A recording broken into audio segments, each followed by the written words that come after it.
Of course,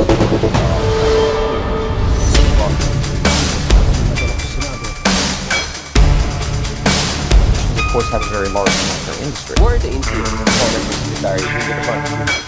For having me on. Welcome back everyone dito sa latest episode ng Deep Dive. Kasama po natin of course ang inyong paboritong third most favorite lawyer. Just kidding. Hindi kagabi kasi away. Sino mang greatest of all time? Puro Michael Jackson lahat ngayon. Tapos distant second, mga Beatles, BTS. Grabe yung away. But of course, Dino, thank you so much for joining us. Ang dami natin pag-usapan. Gusto kong balikan pa rin yung Lenny pa rin debate. Is Lenny really the only one? Because Kiko, Ma'am De Lima, Congressman Senator De Lima, everyone is saying, eto na talaga. I also had Justice Carpio kahapon, of course, who represents in some ways isang bayan. It looks like, he didn't say it openly, but it looks like they're still hoping Lenny will throw her hat eventually into the ring and that it's a matter of time before she becomes highly competitive, if not the front runner for the next race. So there's a lot of optimism, there's a lot of momentum, but hindi natin kayang pag-usapan si Lenny without talking about the other side of the coin, which is not one of our friends, but it is Sara Duterte. Pag-usapan natin, Attorney Dino, so what is your read so far dito sa mga hearings? Kanina unanimous na di ba? Go for G na yung Committee on Justice. How exposed do you think Sara Duterte is? And anong tingin niyo also dun sa Man Scarpio? Kinasuan na naman yung mga batchmates ko last year sila. First, sabi ni Ronald, ba't hindi ka sinama? Sabi ko, ba't hindi kayo sinama ni Sentry, di ba? So, pag-usapan natin, first, legal analysis and then of course, yung prospectus and political analysis. Well, ako kasi last year, 215 votes, kung maalala mo, ang nagsabi impeach na si Sara based on the mountain of evidence already available during that time, di ba? Pero nung mga oras na yun, ang pinakamalakas doon, yung pagwawala niya, di ba, na sinasabi niya, nag-hire na siya ng assassin. Ang pinakamalakas doon, yung confidential funds, yung vouchers, yung sinasabi ng COA na 125 million in 11 days, no? So, yung chinichirya yung pera ng taong bayan. Pero wala pa yung mga ebidensya na bago na naman nating nakuha nung time na yun. No? So ako, ang expectation ko bilang isang mamamayan, no? Tanggalin muna natin yung politics, legal muna. Eh kung yun nga, binoto nyo 215 na may probable cause at it's enough to elevate the proceedings to an actual full-blown trial, eh ano lang ito, na may mga nadagdag. Ano ba yung mga nadagdag? Yung testimonya ni Madriaga na very consistently sinabi nila na hindi nila kilala. Yung pala kilala nila. No? Nandun yung videos na Happy Birthday Sir Ram, yung video na binibigyan niya yung bandila, yung screenshot na kinakausap niya sila, yung grupo nila dun sa Inday Sara is my President movement. No? Nandun yung email na sinasabi niya na nagpapasalamat na nag-attend si Madriaga and all the pictures na si Madriaga, organisador talaga nila. So in that exchange, malinaw, kilala ni Sara, si Sara nagsisinungaling. And malinaw rin yung mga detalye na binigay ni Madriaga kung saan, kung sino, kung paano binigay at deliver yung mga pera at nagko-coincide dun sa dates ng disbursements ng confidential funds. And then sa confidential funds, bago na rin yung expert handwriting witness ng NBI, yung Philippine Statistics Authority certification na wala talaga itong mga pangalan. No? In other words, itong mga public records na ito ay presume, di ba? Presume to be regular, no? Unless rebutted. So kailangan i-rebut ni Sara itong mga ito. Kung hindi, eh mayayari tayo. Andiyan pa yung COA, Commission on Audit Findings, na pinapabalik sa kanya yung 400 plus million na in total dahil nga mali para sa kanila, these are illegal disbursements, no? So again, enjoy the presumption of regularity. And usually, yung mga korte nagde-defer sa mga expertise ng mga agencies na to. Kasi kami mga abogado, kami mga judges, hindi naman kami handwriting experts eh. Kami mga judges, hindi rin naman kami Philippine Statistics Registrars, no? And record keepers. Hindi rin naman kami COA fraud auditors, no? Who can spot all of these things, no? Kaya nagde-defer at nakalagay sa jurisprudence na yung mga may administrative agencies na may expertise, katulad ng Anti-Money Laundering Council, nagde-defer dyan ang mga korte pagka categorical and clear yung findings sila unless talagang may dubious and malinaw na may basis na hindi paniniwalaan yan ng mga korte. Having said that, yung second part is yung napakalinaw na ebidensya na numero. numbers don't speak for the numbers speak for themselves. The numbers don't lie. At malinaw yung reports ng Anti-Money Laundering Council na billion, billion, billion, billion, billion, billion. 6 billion ang gumalaw, mahigit na transaction sa isang bangko pa lang ni Mans Carpio at ni Sara Duterte. Tapos malinaw din yung SALN record sa Sinampina sa ombudsman na wala siyang deklarang kahit anong cash, no? Yan, ano na yan eh, settled na yan sa Corona impeachment decision, sabi ng High Court of Impeachment. Tinatawag ko itong High Court of Impeachment kasi siya ang pinakamataas na korte pagdating sa impeachment. High Court of Impeachment, sabi nila, impeachable kung hindi mo dineklara yung kaperahan mo sa bangko, doon sa dollar account ni Corona. Ito, hindi niya rin dineklara yung kaperahan niya eh. Naniniwala ka ba na yung Vice President of the Philippines na dating pagkatagal-tagal na mayor, walang land bank account? Ako, nag-consultant lang ako sa isang government agency, kailangan may land bank account ako, doon ilalagay yung binabayad sa iyo tapos zero ang cash transactions, no? So legally malinaw sa akin na tama yung boto na unanimous ng Justice Committee na meron ng probable cause. Overwhelming na nga sa akin. Sa akin to overwhelming enough for conviction kasi the things speaks for themselves. So the things speak for themselves. And then ang susunod is ibibigay na sa plenaryo. Ako, malinaw sa akin. Magugulat ako mas umonti pa. Siguro, kaya kung uonti yung boto dahilan sa natakot sila na deklara na si Sara Duterte. That's it. There is no other piece of reason or there's no other reason kasi mas malinaw nga yung ebidensya ngayong mga oras na to. At dahil hindi naman na si Chis Escudero ang hindi makaintindi ng forthwith ang Senate President, ang aking balita nagpe-prepare na ang Senado, no, at magkakaroon ng at least twice a week hearings, no, and even this May, as early as May, baka i-transmit na yon at i-convene na yung Senate as an impeachment court. So ako naniniwala ako baka by June, July nag-hearing na tayo sa impeachment court para makita na rin at masagot na rin ni Sara Duterte itong mga paratang sa kanya. Um, Attorney Gil, gusto ko lang maintindihan. Alam ko, hindi tayo CPA dito, pero ang daming CPA na DDS vlogger biglang. Like, ano itong sinasabi ng team ni Sarah na dumadaan lang naman hindi naman hindi naman nagsistake sa account niya, ano lang siya, open highway lang siya. So therefore, dapat walang problem. I mean, what do you think about all of this acrobatics, CPA analysis, misinformation by the Duterte camp on this issue para lang makalusot? Tama sila ha, walang nagsasabi na 6 billion ang pera ni Sara Duterte. Ang sinasabi, 6 billion na transaction na hindi mathematically possible, na hindi sobrang daming billion ang dumaan sa iyo na hindi mo dineklara. Yun lang naman yung point doon no? Hindi ko sinabing 6 billion ang pera. It's just mathematically impossible or sige, babaan natin, improbable na ang ginawa mo, wala kang magawa sa trip mong buhay na nag-in out, in out, in out ka buong araw ng pera dahil wala lang. Di ba? Ano yun? Pasok, labas, pasok, labas, pasok. Wala kang magawa. Wala kang magawa sa buhay mo. Kahit na pasok, labas, pasok, labas, pasok, labas ka, sa totoo lang ng, let's say for example, 100,000 every day, pasok, labas, pasok, labas, pasok, labas, mahirap yata bunuin, Richard, yung 6 billion. Na pasok, labas ka ng 100. Kahit 1 million. 1 million, pasok, labas, labas. Ilan yon? 6,000 ba? Tama ba ang computation? Kasi 300 million, mga 6,000. 300 plus million a year lang maano mo yan. Kulang ka pa rin. Kulang ka pa rin, di ba? Yun lang, trip mo lang kasi. Trip mo lang kasi, wala. Tapos, kung meron kang 1 million na pinapasok doon, Mga ang 20 presumption sa million iyo, siguro per day kailangan mo, 20, 30 million. kaya nga Tapos, ang presumption pag may pinapasok ka doon na pera, pera mo yun. Kasi pumapasok sa bank account mo. Ang tanong, kaninong pera yon at bakit hindi mo dineklara sa SALN mo? 'Di ba? Assuming na labas-pasok lang doon kahit araw-araw 1 million a day. Pasok-pasok, labas-pasok, labas araw-araw, araw-araw. Kanina yung 1 million na yun. Ba't di mo dineklara? 'Di ba? At saan mo kinuha yan?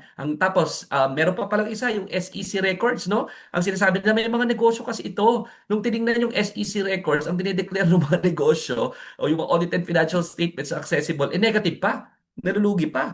So, paano nangyari yun? Saan nyo kinukuha yung pera na ito? At again, bakit hindi nyo dineklara sa inyong SALN? Ibig sabihin, ang presumption ng lahat ng ito, pagka hindi nagtutugma sa batas, sa mata ng batas, pag hindi nagtutugma yung earnings mo as a public official at yung pera na hawak mo at meron ka, kung hindi man yan pera, kahit anong assets, kahit anong yaman, ang presumption under the law is presumed to be ill-gotten. So, dahil may presumption na yan, ang most effective way for Sara Duterte to debunk that is through in actual trial, mag-attend siya. Hindi yung nagre-ribbon cutting siya. Kasi as we speak, this morning, habang nag-impeachment proceedings, instead na umattend, nag-ribbon cutting, nag-party, nag-attend ng kasiyahan, no? That is an insult to all Filipinos who are seeing kung paano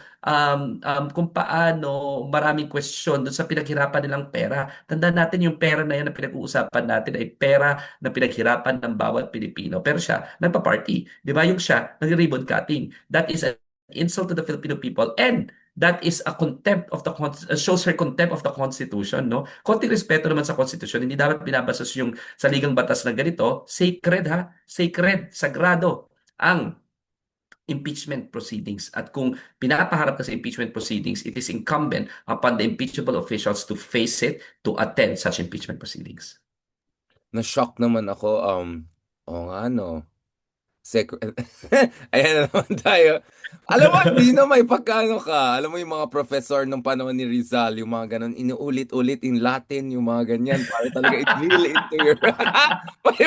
Bro, may Pwede, pagkaganon ka. pwede na ako magbato ng Biblia sa Oh, pulpito. Di ba? ma-imagine kita nung panahon ni Rizal, ikaw yung mga top professor sa UST, tapos ginaganon mo yung mga nakayaman na ilustrado, tapos in Latin, ginaganon mo sila. Oo. Ay, idol talaga kita, Dino. Attorney, balikan natin tong issue na yan. So, bakit, alam ko pag nasa public official ka, kahit nga kami nagtuturo lang sa UP, you have to sign if may SALN ka, and dun you give the authority to the ombudsman to look into your assets and liabilities anytime. Bakit hindi ombudsman ang pumasok dito? Bakit kailangan pa nang kumuha ng waiver, pumasok yung AMLA, may ibang korte, and all of those things? Why not that Well, one? iba pa yung sa ombudsman, no? Hindi pa kasama sa proceedings yung findings ng ombudsman kasi may waiver. Hindi natin alam kung pinakuha na ng ombudsman yung bank records. Pero yung ombudsman has the power to get that bank records because of the signed SALN waiver, no? Iba pa yan. So anong tapang ni Jervil kanina? Ako napanood mo yung opening statement niya. Grabe. No, isa sa pinakamagandang performance niya in my opinion. She was out there really rooting for accountability and naramdaman ko talaga na chair siya ng Committee on Justice, ha? Talagang she had her acts together and she was really very firm on what should happen here, no? Ang sabi niya, we call on the DOJ, the Ombudsman, the Anti-Money Laundering Council, and the NBI to conduct all these investigations kasi these are a lot of questions. So talagang explicit sinabi niya, ahoy, Ombudsman, gising-gising, meron kang waiver. Bakit mo hindi imbestigahan itong mga bank accounts na ito na sinasabi zero yung kanyang cash on hand, no? So malinaw yan, no? Iba pa yung sa Ombudsman. So I hope that the Ombudsman will act kasi duty nila na mag-imbestiga at meron silang kapangyarihan dahil dun sa waiver. Ang sinabi na yung AMLAC, Anti-Money Laundering Council report. So just in layman's term, no, para lang alam nila dahil po after nung nagkaroon ng terrorist attack sa Amerika, ni-require ang buong mundo na pigilan yung money laundering. Basically, yung terrorist financing. Kasi nagkakaroon ng financing ang mga terorista through the bank accounts, through paintings, through insurance, 'di ba? At saka kung ano-ano pa mga financial instruments. So, dahil na itatago nila yung pera doon, nagkakaroon tuloy ng financing sa mga terorista at saka sa mga hindi mga organized crime. So, yung Yung mga buong Al-Qaeda, mundo di ba? I mean, they had presence dito sa sa atin. Pilipinas, oo. Unfortunately, before, yeah, some of the horrible terror attacks Oo. they conduct. So ni-require ang buong mundo, ang buong mundo nagkaroon ng conference, ni-require ang lahat, no, ng mga bansa na magkaroon ng Anti-Money Laundering Act, no, na medyo uniform yan all over the world. So ibig sabihin yung practice sa Pilipinas, yan rin ang practice malamang sa iba't ibang bansa. At ang practice, pagka merong isang transaction na nagbe-breach ng threshold amount, mandated na i-report ng bangko yan doon sa Bangko Sentral ng Pilipinas at sa Anti-Money Laundering Council. Ang threshold sa Pilipinas, no, and I think globally around $10,000, around 500,000 pesos. So, yun yung in-identify ng Anti-Money Laundering Council. Saan na nakuha yun? Report ng bangko. Kasi required yung bangko report eh. So, ibig sabihin, every time mag-deposit ka na may higit 500,000, may lalabas ka may higit 500,000, ano nila yan, i-flag nila yan. Iba pa yung suspicious transaction. Yung suspicious transaction, pag malaki, or kahit na parang ang labo ng amount tapos hindi nila alam kung saan nanggaling. So for example, biglang may nagdeposito sa bangko mo, Richard, na from Congo, tapos ang pangalan ay Boko Haram account. ka-flag ka agad yun. Alam mo yun?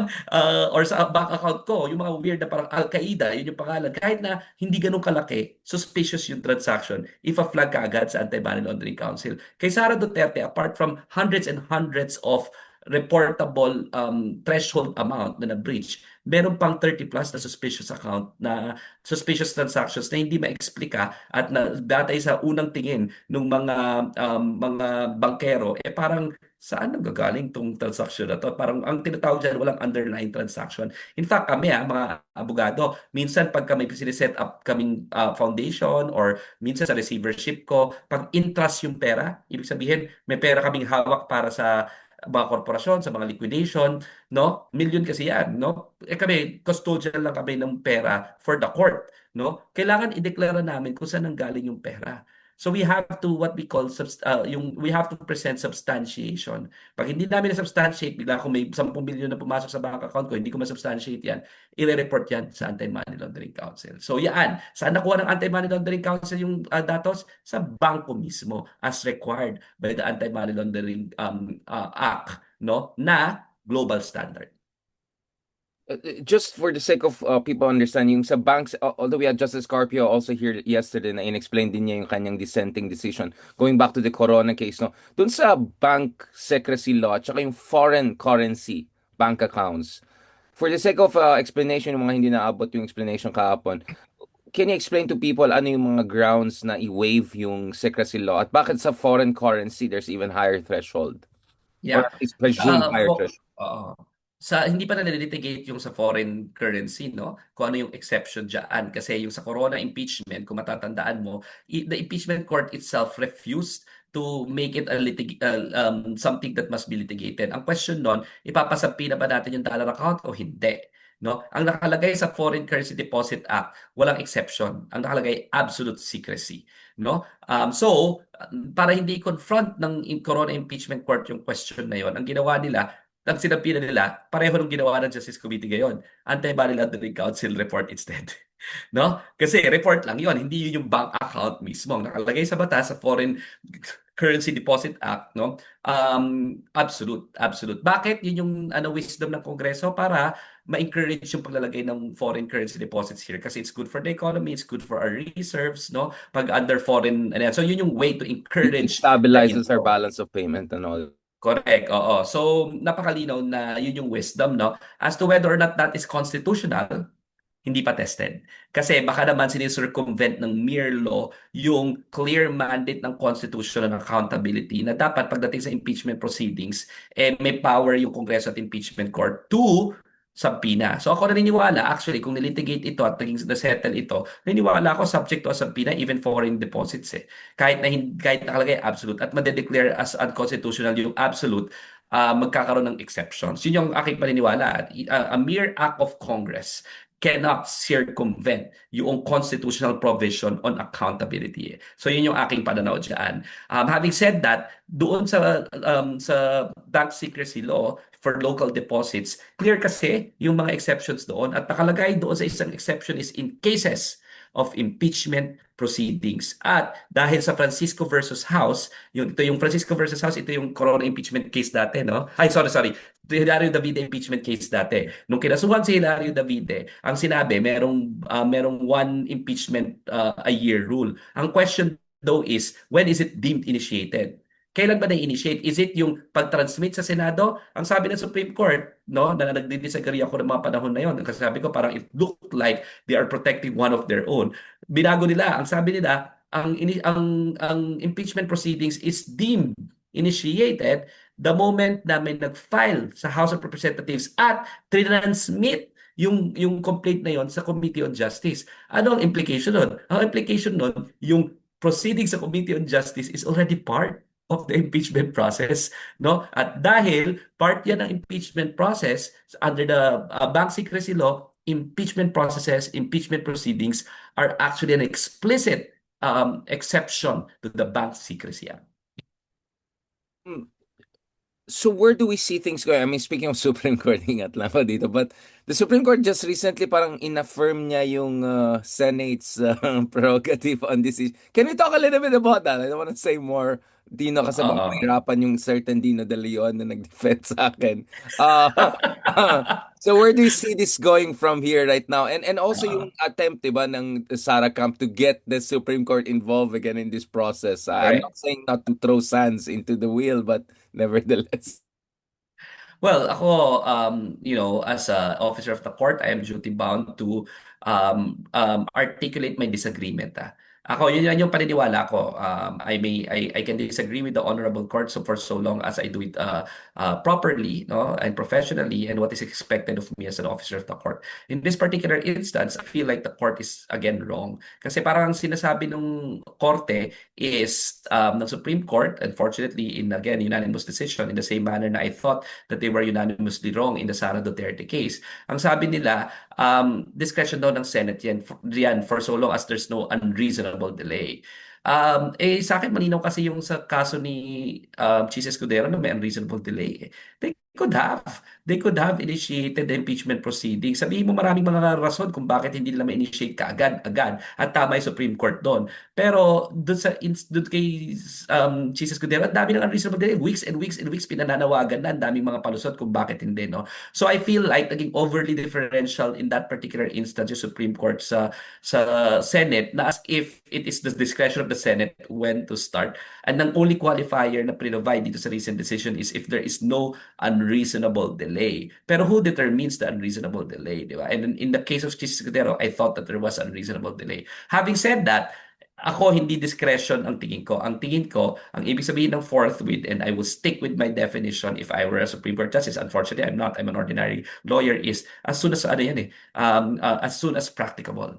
Ibig sabihin, kung wala ng raso, di ba, mayroon ng puwang, ipasok mo agad dapat yung impeachment because ang command ng Constitution hindi ganito hindi sinabing ang sinabi shall forthwith proceed, hindi sinabing shall proceed when the Senate determines that it can proceed based on its own calendar of activities. Alam mo yun? Hindi naman ganun pero based dun sa decision ng Supreme Court, it feels like it is the Senate who will decide and not necessarily forthwith, but in due course. Parang ganun parang in due course, which is not the case. So I feel like this recent interpretation goes against yung tinatawag nating verba lehis, no? And ang verba lehis rule sa aming mga Plain meaning sa of aming the mga tao, plain meaning, doctrine, ang plain meaning ng forthwith is immediately as soon as practicable.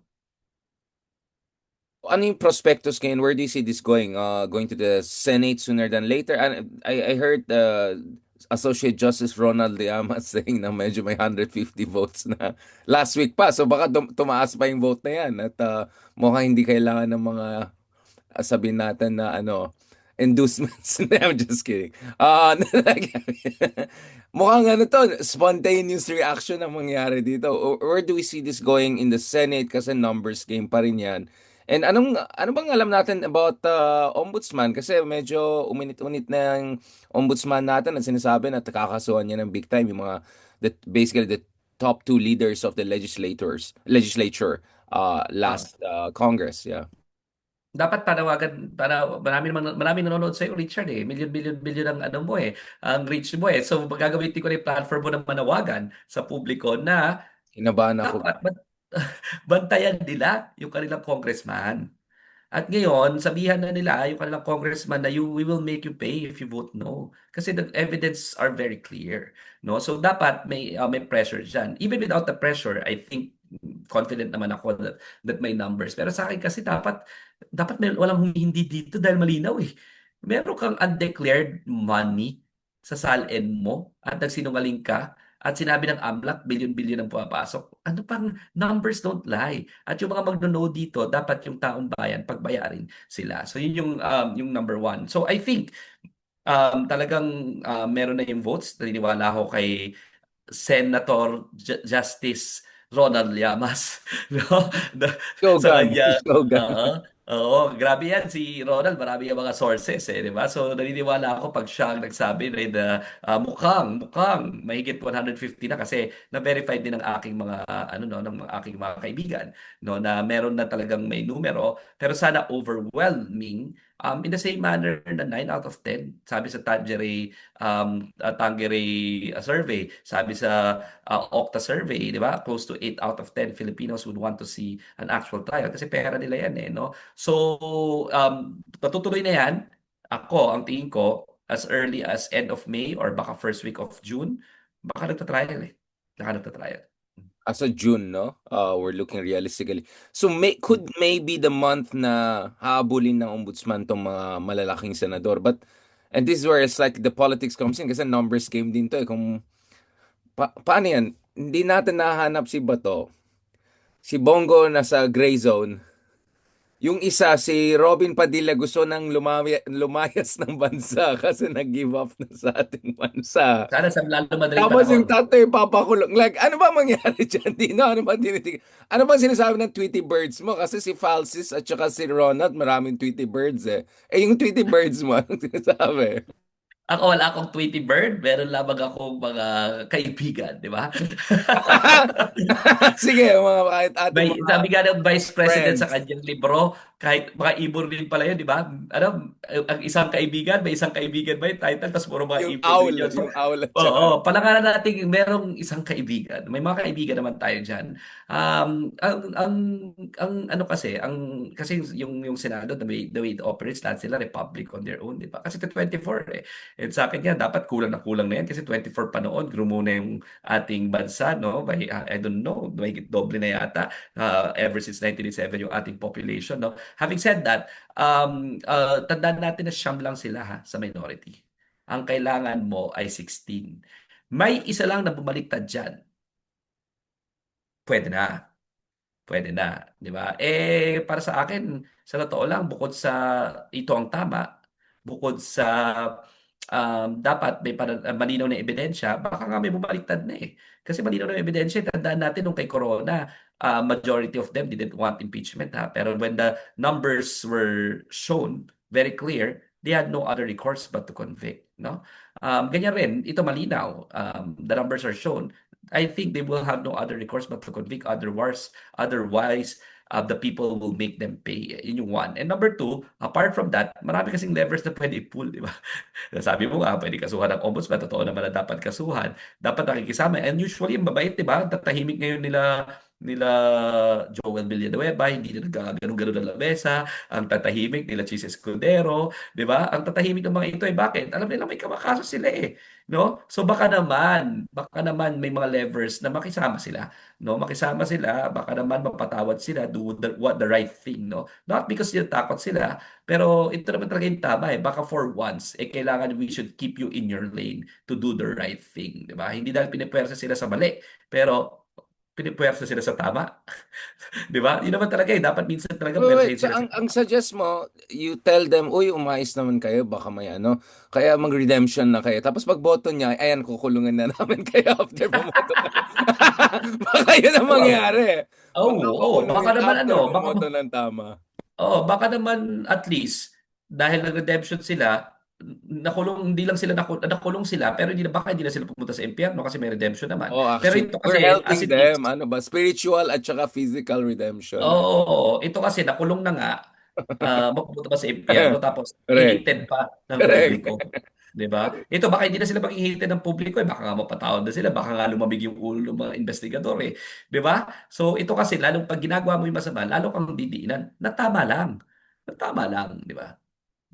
Huling tanong dito sa issue na yan, hindi huling tanong kasi pupunta tayo kay Lenny, which is really why I want you here. Ilabas na natin yung mga pink jacket natin. But Nakita mo ito, ba? Nakapika ko ngayon ayan ha? na eh. Oh. Pinalitan ka, nagkamali ako, pinalitan ko yung pink jacket ko eh. Akala ko, hindi ka namang lilitaw eh. No, bro, ito, huling-huling. Yung kay Zaldi and Harry, tuloy pa rin yung ano namin eh, bet namin sinong unang uwi. So what the heck happened? Nag-check-in sa check na check-out ka agad. Andyan na yung Justice Secretary natin went all the way. Our President made an announcement. What the heck? And then what is the implication on this? Kasi mukhang, especially without Zaldi, mukhang mas delikado talaga si Kilay kaysa kay former speaker, no? Kasi importante yung kay Zaldi if ever gusto nila ma-implicate yung former speaker. Well, una, let's call out the elephant in the room. No, what an embarrassment for the President of the Republic of the Philippines to be announcing this, and then mali. Bakit ba? Bakit siya pa yung nag-announce? Tapos meron pa siyang huli doon, justice will always prevail. Tapos nakatakas. What an embarrassment, di ba? And it is an indication of them not getting their acts together, no? Tsaka parang sino ba yung mga staff nila? Dapat may ma-fire dito, no? May ma-fire dito, pinayagan nila na magmukhang tanga yung Pangulo ng Pilipinas, hindi na nga stellar ang naging performance sa past years, no? Having said that, yung sa akin, para sa akin palagay lang, no? Yung kay Chis Escudero, siya mismo kasi yung naupo eh.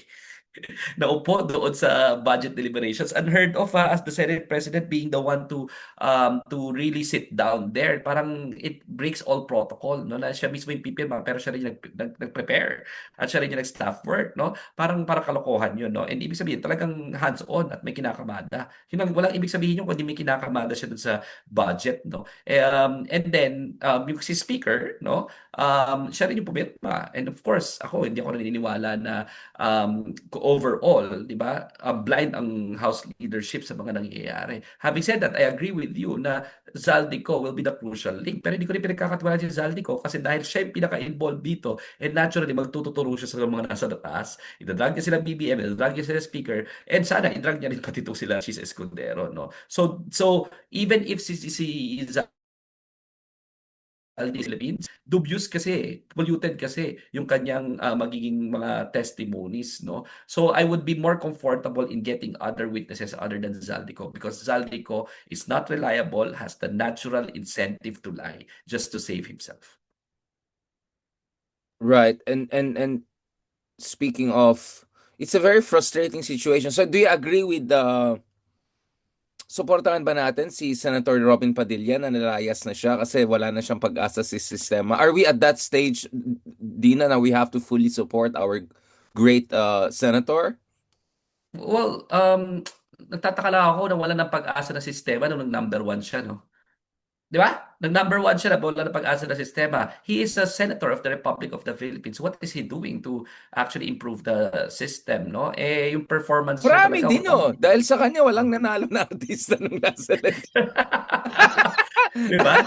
Oo. Kung magsusuklay ka ng bigote, sabi ko nga, baka sa lalong madaling panahon. In fact, pasensya na si Senator Robin Padilla, I think that's gonna be his greatest contribution to nation building. Him leaving the country and actually relinquishing his office as a senator because he is non-performing, nakakagulo pa siya, at mga instances na may sinasabi siya laging against principles of law, laging against all the kind of ethics we want from our public officers at mukha kasing sinisweldohan siya para maging defender ng mga Duterte instead of the national interest of the Republic of the Philippines. So sana sa lalong madaling panahon, no, siguro pwede tayo mag-suggest at mag-send sa kanya ng mga listahan ng mga bansa na pwede niya puntahan kasi pinag-uusapan natin kanina na yung mga paborito nating bansa. Si Tatay Digong, samahan niya si Tatay Digong, di ba? Pwede rin. Pwede rin kasi kahit naman sunugin siya, Amoy magkaamoy digong pa Duterte rin pa rin siya. naman. Yeah, kaya he needs yung amoy digong. He needs that aura and all that. Sana Mm. isama rin niya si Bato all the way para i-ano niya na doon sa detention center. Might as well. Walang iya talaga yung Bato niya. Sinisweldo pa rin. So, sweldo pa rin, tapos ibalik na lang daw, tapos okay na. Hindi ganun yun ha. Ito naman si Jinggoy Estrada di ba? Na para sinasabi, pwede na raw siguro pag binalik. Hindi, you're missing the point. It's not just the payment. It's him being absent as a senator. Not because we are paying him to be while he's absent. It is his absence that is the issue. Even if he does not receive his emoluments, he's still absent. It doesn't cancel the fact that he's absent. And therefore, that is the very point of why there should be a disciplinary action. Galing talaga ng mga pag-iisip ng ating mga senador, no? Talagang ibalik na lang sweldo, pwede na. You can get away with anything. Diba? Okay. Pag empleyado ba ganon? Absent ako bukas ha? Awol. Wag na ako, hindi ko lang hindi ako ipasahod, mga ganyan. Oo, hindi ko na babalik yung sweldo ko. Wala na yung awol-awol na yan. Tanggal ka pa rin. Awol ka eh.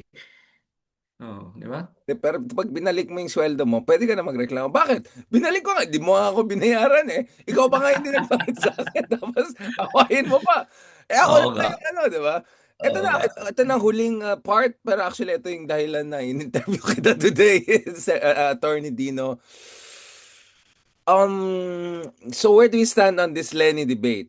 Is she really the only one?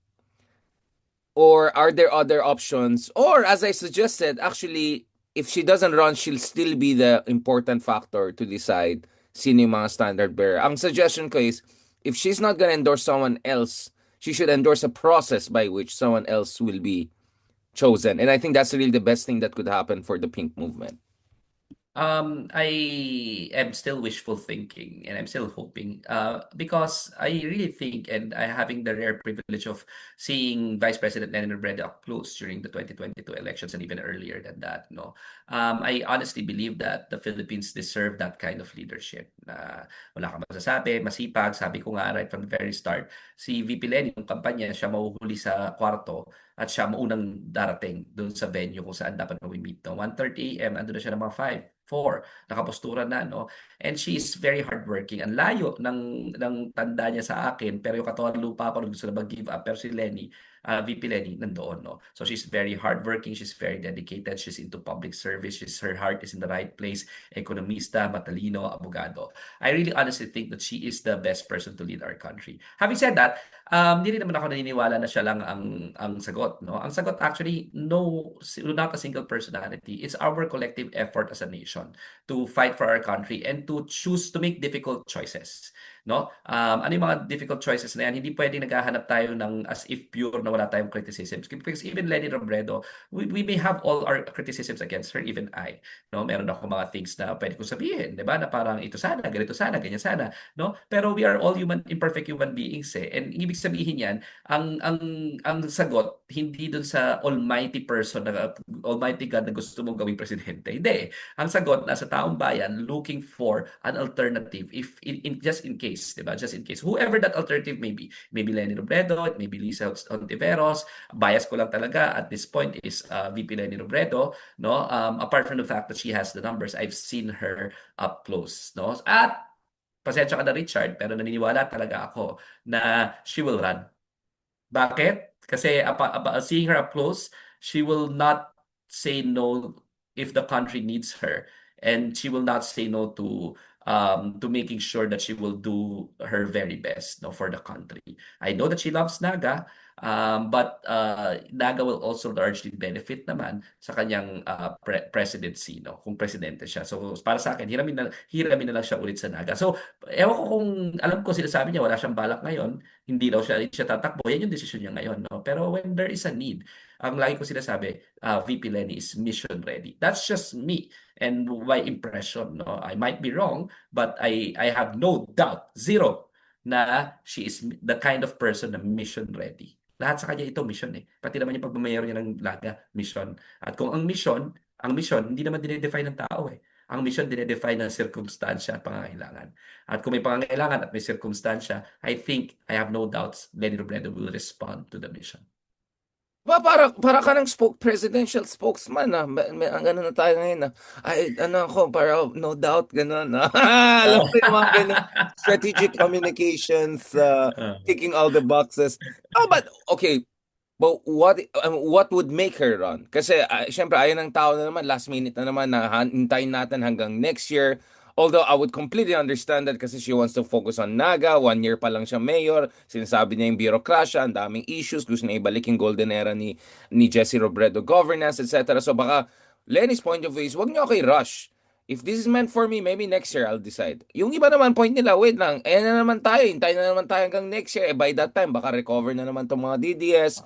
They have been preparing for this for the past decade, basically, since Digong has run. So Sara was always expected to be next in line. So silang may makinarya, may presence and everything. We cannot wait again. So how do you square that circle? Are you saying that before before the end of the year, we might indeed have Lenny making that decision? And what could trigger that decision Right making? after the election, I was in a forum in New York where Lenny Robredo was the keynote speaker, no? Ang tinatanong ng tao, tatakbo ka ba ulit? Ang sagot niya, if kailangan, if the circumstances will, sana hindi na, pero if the circumstances will require it, then I will consider it. At ang sabi niya, meron daw siya isang lesson. sa previous election. Sabi niya to ha, naalala ko to, I was there. Ang sabi niya, natuto na naman ako, hindi masyadong late. And I feel like, hindi late, masyadong late, ina-agree niya na masyadong late yung last time. So ako, naniniwala ako tatakbo siya, having seen her in that particular mood. At alam mo, ang gusto kong sabihin, di ba, ako, ito na kasi, nag-bear fruit na yung efforts ng Pink Movement, ni Vice President Lenin Robredo, tayo, lahat ng members of opposition, including me, I was very active in the campaign, lahat tayo na nangampanya, nag-bear fruit na yung 2022 eh. Ito na yun. Hindi naman overnight eh, di ba? So lahat ng alam ko mahirap yung ginawa ni VP Lenny.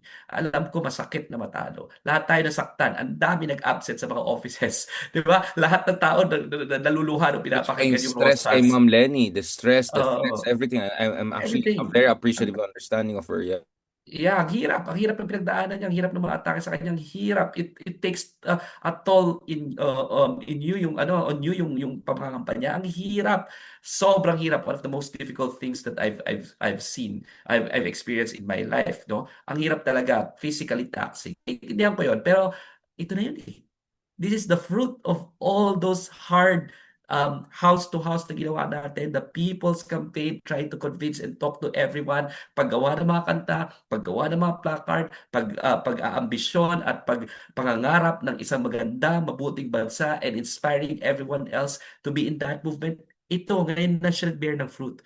Tinanim natin ng 2022, ngayon siya nagbe-bear ng fruit. Nung nagbe-bear ng fruit, hayaan natin yung prutas na malaglag na lang sa sahig. Di ba dapat pinipitas yon at mini-make sure na ma-enjoy ng mga nagtanim, no? So, sa akin, ito na yun, nagtanim si VP Lenny, aanihin na po natin. And sana, sana, pitasin niya at itanim niya ulit para mas lalong dumami. So last time when she decided to run, she was around 3 to 5%. Now surveys are suggesting in head-to-head she's up to 30%. She's almost 10 times more competitive than last time. And last time she ended up still winning more than 15 million votes.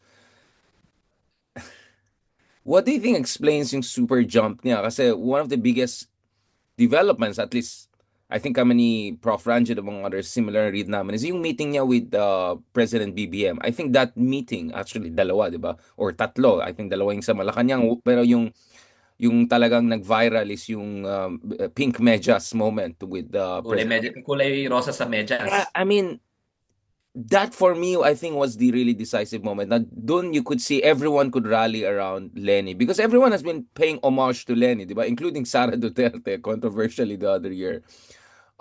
Si BBM na lang natira. And then BBM goes there completely smooth, seamless, effortless. You could see the president was easily charmed by her. So you could see Lenny is a person who could rally the nation across the political spectrum, di ba? Feeling ko yun, I was not endorsing the loyalist coalition necessarily. I was just saying it showed how Lenny is a transcendental figure. Sorry for the Kantian term, but kaya niya i-transcend yung party lines and divisions and all of that. And probably that's exactly what we need at this point. Ang kailangan kasi natin at this point, para sa akin, naniniwala ako dyan, yung tinatawag natin magnanimity, di ba? Yung laging above board, hindi bastos, hindi palengkera, kahit na nagkahagulo, wala kang masabi. Ako, honestly, ang tingin ko, kahit na yung mga ayaw kay Lenny, supposedly, hindi naman siya ayaw sa tao, ayaw siya kasi ayaw nung sinusuportahan nila, kasi kaaway nung sinusuportahan nila eh. Pero as a person, Lenny Robredo has always been proper, has always been competent, comes in prepared. 'Di ba? So wala kang masabi dun sa Alex, sa totoo lang, no? So dahil nagko-converge na yung political forces, dahil hindi siya unfairly dinidiinan ng gobyerno, dahil tinutulungan nga siya ng gobyerno para ma-achieve yung mga goals niya, no? Makikita natin yung totoong bunga ng kanyang hard work. Grabe kasi yung paninira sa kanya noong panahon ni Rodrigo Duterte. Unfair sa lahat ng mga pinagagawa niya. Grabe ginawa niya sa OVP, pero parang tinatrato siya na lahat kung ano-ano mga pinagsasabi, no? Without that, na wala yung diin ng gobyerno ngayon, busy yung mga Duterte supporters, tapos malinaw yung ebidensya kay Sara Duterte, I think people are looking for a genuine alternative. And ang totoo namang genuine alternative sa akin palagay, Pink Forces. Di ba? Yung mga nakipaglaban talaga sa bayan. No? And it's just that Leni Robredo is the top of that list, and rightly so, because she was the principal in 2022 and hopefully she will still be by 2028. And ito talaga last part na yan. So what about yung bigger picture? Kasi for me, even if you get the right president, andyan pa rin mga trapos sa Kongreso, andyan pa rin trapos sa Senado, andyan pa rin trapos sa LGU level, grabe yung dynastic hold pa rin sa Pilipinas. Um, Hindi kaya ito rin ang oportunidad na gumawa na talaga isang kilusan to run a full slate, kasama dyan si Dino sa Senate slate or sa Congress. Like, put the whole thing there. Kasi dapat day one pa lang ready na to transform the country. Grabe na pag-iwanan na tayo politically for a long time. I mean, economically, we haven't been doing as bad, to be honest. To disagree with some of our good friends, we're doing okay. Medyo nagka-catch up tayo. Pero politically, we're really behind the curve. So I was wondering if Dino, you were thinking what is the best way na we can bring the people together, no? Ayan na naman tayo sa ano natin.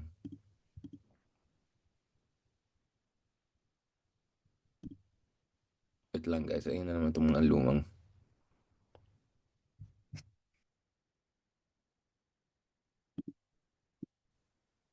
Ayan kasi mga luma naman itong building. Ito na talaga mag-closing na ito. Yan, nag-hang Dami kasi sinabi reconstruction mo kasi sasama tayo dito, pare. Dami reconstruction Oo. kasi dito.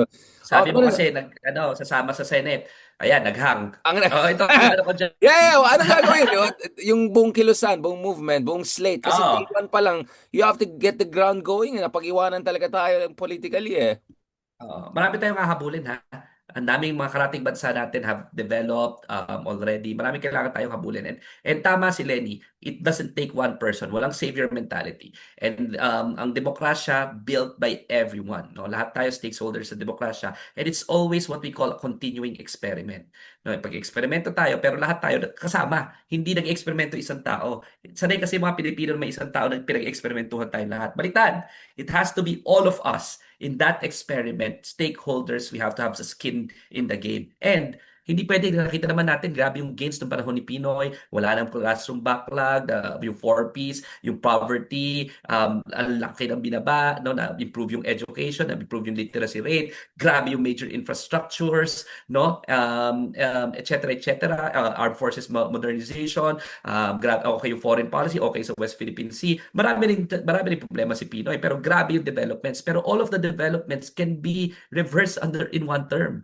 Anong point ko? Ng panahon ni Rodrigo Duterte, di ba? Grabe yung reversals ng lahat. Institutions natin, economy, debt, lahat, educational crisis, etc., etc. I can go on and on. Bottom line is, it's not sufficient for us to have just one term. Ang aking tingin, the movement has to focus already since day one, apart from delivering first 100 days, doing optics, meron kagad transition committee on how do we make sure na merong second generation at may third generation. Ang fairness forecast ko, maka 3 generations ng tayo of good governance.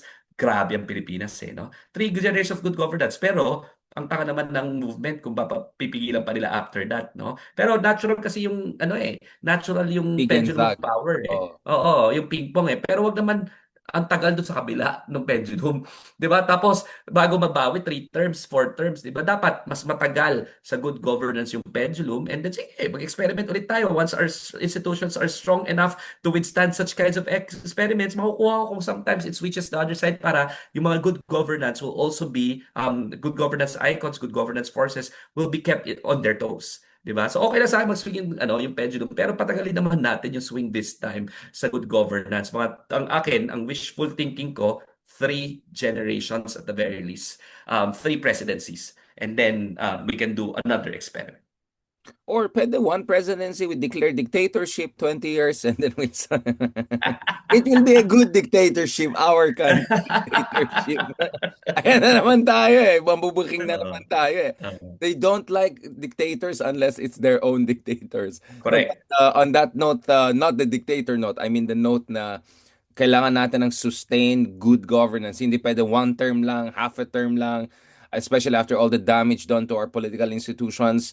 Ako naman, what makes me optimistic is that the fact that BBM is doing BBM now, which is not going scary, crazy, etc., shows also in staying power ng aspirations ng EDSA. Shows that even someone named Ferdinand Marcos Jr. had to operate within the coordinates of Aquino, basically, EDSA constitutional order. Even on West Philippine Sea, napansin ko, after everything, still you have a president who feels pressure to stand up to China despite all the risk and all of that. So, para sa akin, I'm optimistic that if you actually do your homework, even when you don't get the right presidents or you get your second and third choice, mapipilitan siya na ayusin niya. And for me, importante din you put the right people in the government regardless of who's the president. Kasi yung pagpatak mo ng gobyerno on a daily basis is done by secretaries, undersecretaries, assistant secretaries, directors, all of those people in the bureaucracy. So kaya nga sinasabi ko, sana while people are waiting for Lenny to make the decision, build the machine, build it and she will come, right? Build the Yeah. machine. Build the machine of leadership on all levels. Baka yung third three generations, pwede rin gawin na ngayon. Yung ibang future presidents, as early as now, pwede na mag-congressman, mag-governor, mag-mayor, mag-councilor, mag-vlogger, kung anong pwede nilang gawin para tumulong sa ating nation building. And in the meantime, of course, full support tayo kay Senator Robin Padilla if he wants to make the right decision for the country. But I want him to stick around a bit more. Baka mas maraming artistang hindi mananalo. I want him one more cycle and then pwede na siyang umalis, di ba? It's a very instructive model. Thank you so much, kapatid, Kapsat. And talk to you soon. Catch up tayo. Nako, gagawa na ba tayo ng sarili natin analytics, bro? The ratings are going. Mukhang excited na. You feel optimistic, no? Knock on the wood. Justice Carpio was very excited kahapon. I Ronald am. was maliciously excited. Ikaw, bro, how do you feel? I'm excited and Yun I nga eh. am very positive na this is a Knock doable, on the wood. possible, very possible. Oh, Yeah. remember, nung January, nagpa-panic mode ka na. Para ka rin, Yeah. nung January, Robin Padilla ka, lalayas na rin tayo. Yeah. Talk to you, bro. Oh, okay. Salamat. God Thank bless, you. Attorney Dino De Leon, God of course, bless. our future great leader of the nation. Salamat.